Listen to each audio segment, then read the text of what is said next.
We've all done camping trips, and we've all had a big adventure trip at some point in our camping life. I've had my fair share of adventures over my years, and I've learnt one thing. The adventure always comes to an end, and you're only left with memories. Memories of the places you've been, the things you've seen, and the people you get to experience it with. It's the laughter by the campfire and the banter on the tracks that stick in your mind. It's adventures like these that bring out both your strengths and your vulnerabilities. It helps show you what you're capable of and what you're not. It helps you grow as a person, a friend, and in my case, as a father. This trip was about so many things for me. A bucket list item, some time with family, some time with friends. But most of all, it was about making memories that will last a lifetime. Welcome to Chasing Memories. Losing my mind, losing my mind, losing my mind. Now you're gone. Why did you cut me up, bring me out, and leave me high and dry?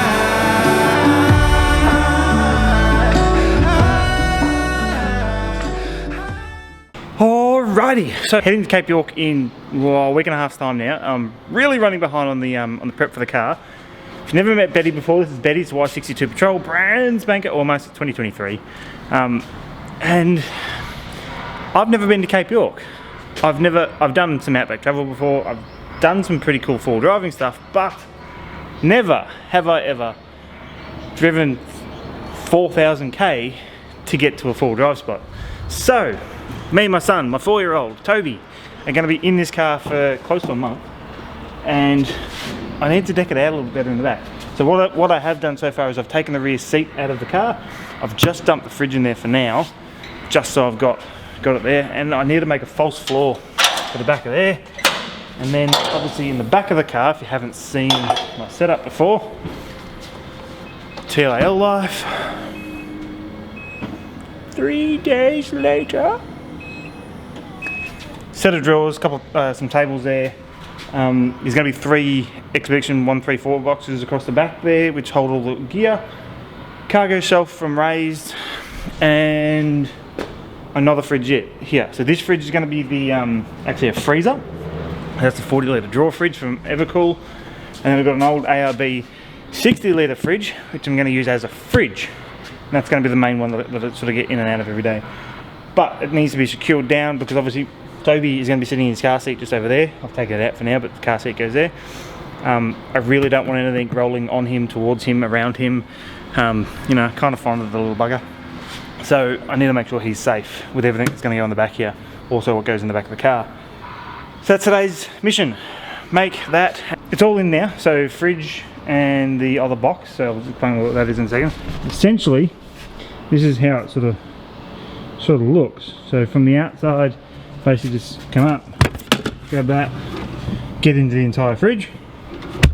Nice and easy. I'm probably going to try and figure out some sort of bit of timber to hold that up so I don't have to hold up the entire time in there. And then, if you go on the other side of the car, I've got Starlink. I don't want to have Starlink out every day because I don't really want to be that contactable. But it needs to be in the car somewhere that's accessible, so to say, but not an everyday thing, so it's tucked away. So the way I've done it, if the camera adjusts, here we are, it sits down nice and low. I've got a little hockey strap that'll go over there. You can see I've put little handles at the front and back so I can do an hockey strap to hold it in place. Same for the fridge, for tie downs for the fridge. So it's got a little tie down mount there, which I'm still to do, but it's there, so that means I can have the Starlink box there permanently. It is relatively easy to get to. I can put clothes bag on top of that, or pillows or something that's soft that if it does roll on Toby, it's not going to hurt him, it's not going to do any damage. That's the idea of that, so that sort of utilises that space a whole lot better for there, and that can be stacked up a fair bit as well.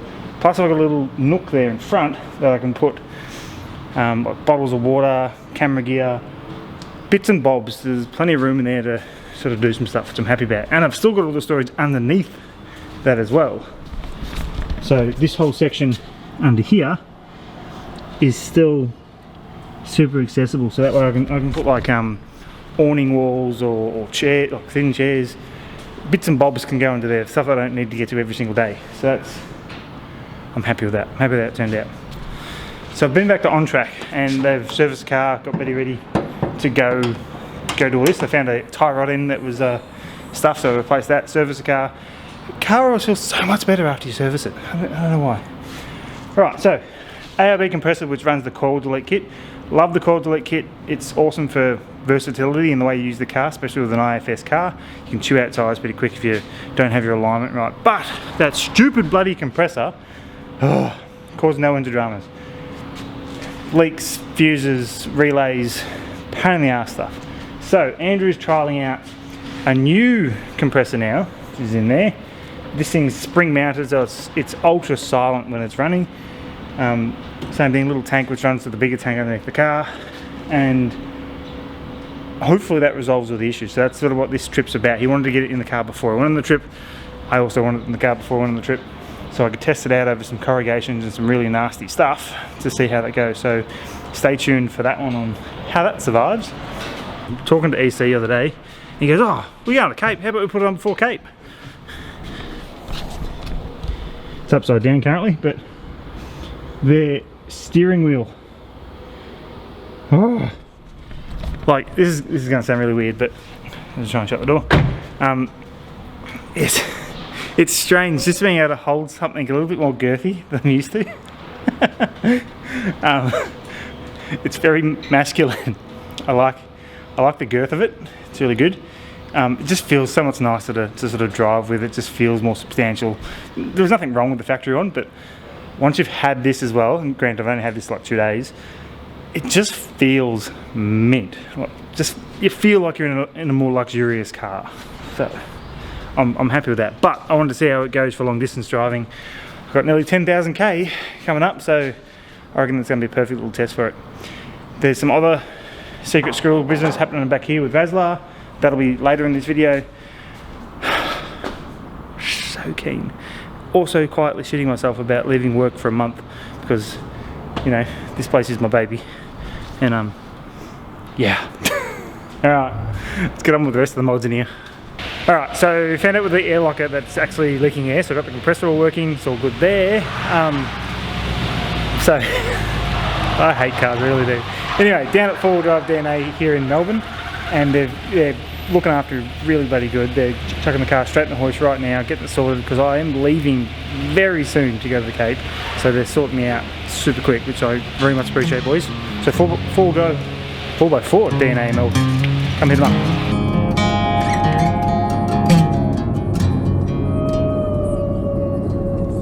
Soul searching, fall apart, tunnel vision, hiding in the dark. Well, I ain't gonna holler before I really bleed. Salvation, a quick fix remedy. You said I never could change. I thought I never could change. They said I never could change. Damn right, never.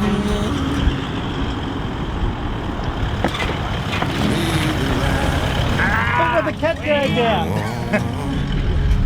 Well, at least he finally caught up. Bloody hell. Leave the light on.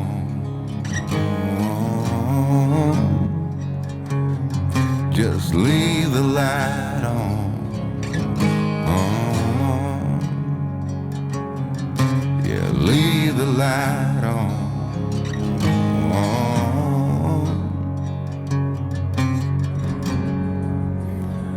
If I'll ever change,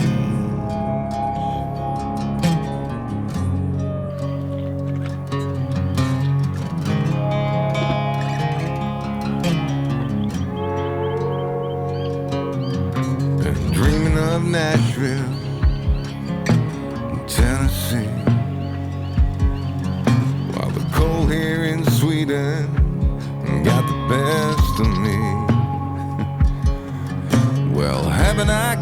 better things to think about than that. Leave the light on.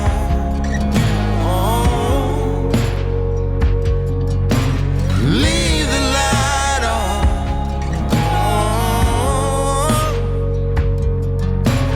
Leave the light on. Just leave the light on. What have you broken? Have a look. What's happened, Dan? Oh, fucking hell. Oh my god! That is bad. That's not even an easy fix.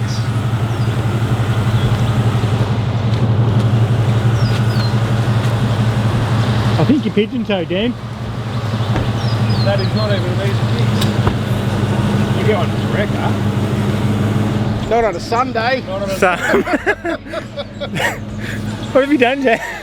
Whoa! That's I'm glad you pulled off when you did. That's why I was feeling better when you're accelerating, because it was pulling the wheels in. Yeah. Well, if I'm driving, you go in the corner, I can only see the wheels turning out. So essentially, Dan, what happened is the Toyota hit a couple of potholes Where's Rowan? and broke something. Turn the camera off! Turn the camera off! I love it. That's very important though. Now we've got to find parts, don't we? Yeah, I don't think it's the fact that I hit a couple of potholes. It's probably what I've done with the car over the last 5 years. Yeah. It gets and, used. Yeah, I'll it'll give be you the that. proverbial Yeah. straw that broke the camel's back, I reckon. But Yeah. It was a hard hit. Like Yeah. It was. Yeah. But it looks like you need to sit down the wheel now. It's a little bit cross-eyed. That's right. Every Toyota is. So, having said, I'm still a Toyota fan. I love them. It's really good because, like in, I don't know, 25 years of off-roading, I've never ever not driven my car home, and now this is the furthest I've ever been from my home, and I'm probably not going to drive my car. Gotta get that number for the tow truck. Hand the camera off. No. So we met his cool mate who lives up in Cairns, and he gave us the details of Lockie, the tow truck driver. Lockie was actually available, came straight out. We had to wait like maybe an hour. It's pretty good. Lockie also put us on to the local wreckers, which had some parts that they needed. So he broke a steering arm end knuckle, I think it is. Essentially that arm that holds that steering arm in place had snapped in half. So it was interesting.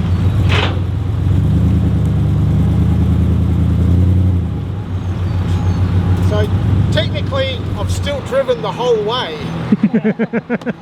I don't think it works that way.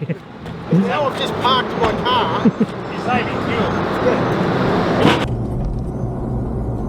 Luckily we were only around about 50k out of Cairns, so it was a short trip in and straight to the caravan park to wait until Monday to get the parts.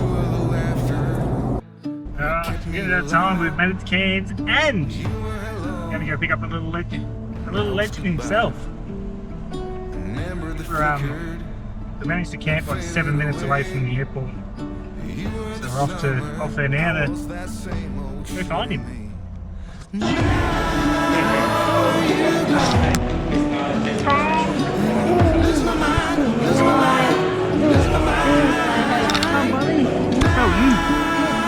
Camera. Is that a fun flight? Is that a fun flight? What'd you do? Did you go on a big plane? Did you? Wow! You want to get full driver now? Yeah. Get full driver. Not serious, I swear. So Toby actually flew up with Justine, who is Ray's wife, and honestly, those two were like two peas in a pod for the entire trip. Everything was about Justine. He absolutely loved it. Heading out to Cairns along the Captain Cook Highway, and it's time to start heading north. We didn't really have much of a plan apart from head north.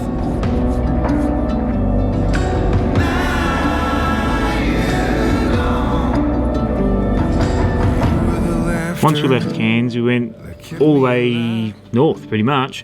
The plan was to head to the old teletrack first, do that one, and then do some of the sightseeing stuff on the way back. That way, if we did break any of our cars, it didn't really matter because we'd already done the bucket list items. We stayed a night at Han River, went through Cohen, and then stayed a second night at Archer River Roadhouse.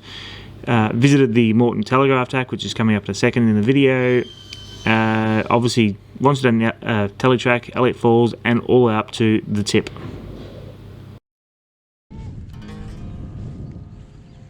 What are you doing, Tobes? So this is the Moreton Telegraph Station. It's located on the Wenlock River and is part of the Cape York telephone line, which was completed in 1887. These days, Moreton Station is more of a tourism business, offering accommodation, some food, local tours, and stories of the old days. There's lots of photos and stuff inside, which is great to look at and sort of just see some of the history of the area. Sorry, Toby, when you get me about getting headphones in front of us or something on there, you know? Right, so is it helpful if I keep talking to you about things or not? Eventually I'll just try to answer until I finish what I gotta do, but yeah, it's helpful. Yeah, right. Maybe I should test that theory. How long do you reckon it would take before you don't answer? Oh, I didn't expect you to answer that.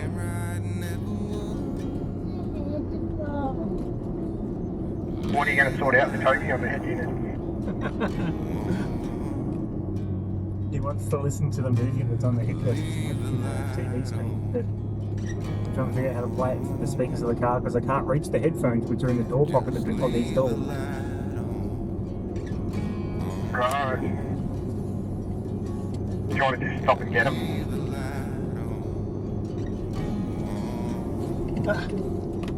No, because I just gadgeted arm myself and dislocated my shoulder and I reached it. Yeah, it's talking about nothing. You can do it all along. I think of all the things I wish I had when I was a kid, it was the ability to watch a movie when we were in the car. That would have been cool. This is the first time he's ever wanted to put on the headphones. I've tried to get him on me heaps of times to say, oh, you can listen to the movie. And he always freaks out. And now this is the first time he's ever just gone, I want to listen to this. So I said, oh, you got to put the headphones on. And then he whinges about me not being able to reach the headphones for a while. Now he has the headphones on and he's the happiest kid in the car. Here's just a couple of quick happy snaps that we captured at Palmer River Roadhouse. We spent the night here, great pub meal, great people, great atmosphere. Definitely recommend stopping in at the Palmer River on your way through to the tip.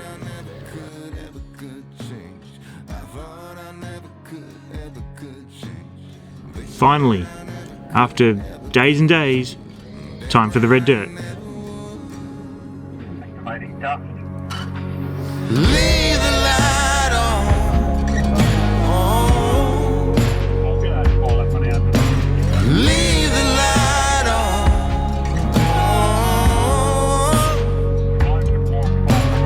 Leave the light on. Just leave the light on.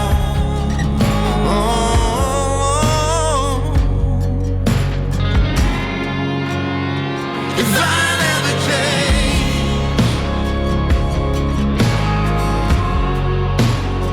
if I never change,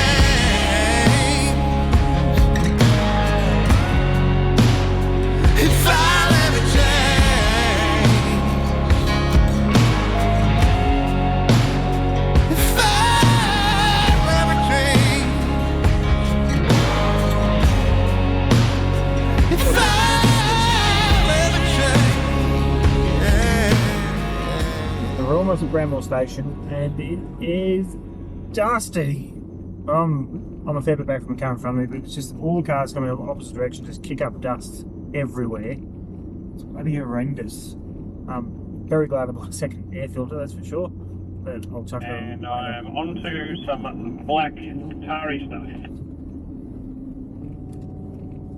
Yeah, it's black up I'm now. assuming it's black. I can't tell for sure. Yeah, but we're only like 2.5k out of Bramwell. Oh my. The plan is to fill up, feed up, and hit the tally today. Super excited. Like, can't actually explain how it's that's just awesome. Oh, blacktop, red top, sorry.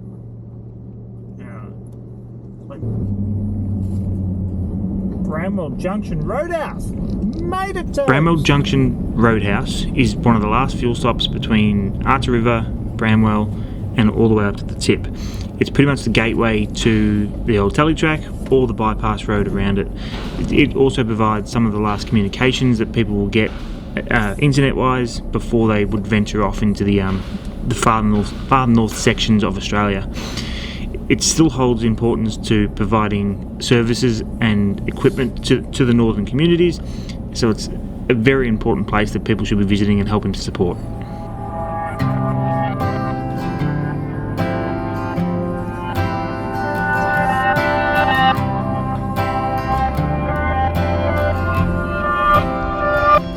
This is it, life's not infinite, it's the only chance we get, so why are we waiting? You got it, mate? Why are we waiting? Will it click? Looking for the next new fix. Is this the new kind of sick? Why are we waiting? Why are we waiting? Oh yeah. They say they have the answers, Oh, so yeah. but no one's getting better. They say they have the answers. Oh, that's So cool. always 80 series, 100 series, 200 series. Yeah, 280. What's that? 70. 78. Oh, yeah, 8. That's a bit better. Deal with that. What are you going to do? Blah, blah, blah. You haven't seen myself? Yeah. With the letter. Where are you going to go?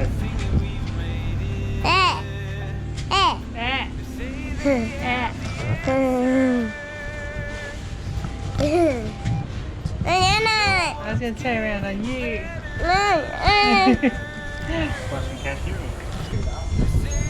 Look at that tree. Look at that tree and have all this up on it. Yeah, they'll have all the number plates. All the people who crashed their cars, probably. They would have lost the rivers and stuff. People bring them back and stick them on the tree out.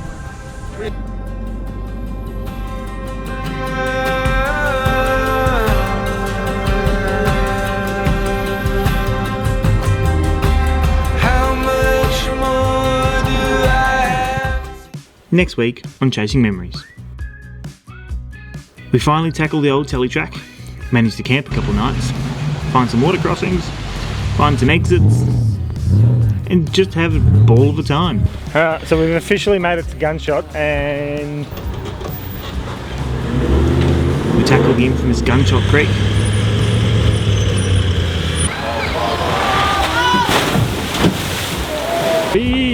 Betty squeezes her way through and over, and we finally make it to the tip of Australia. All that next week on Chasing Memories.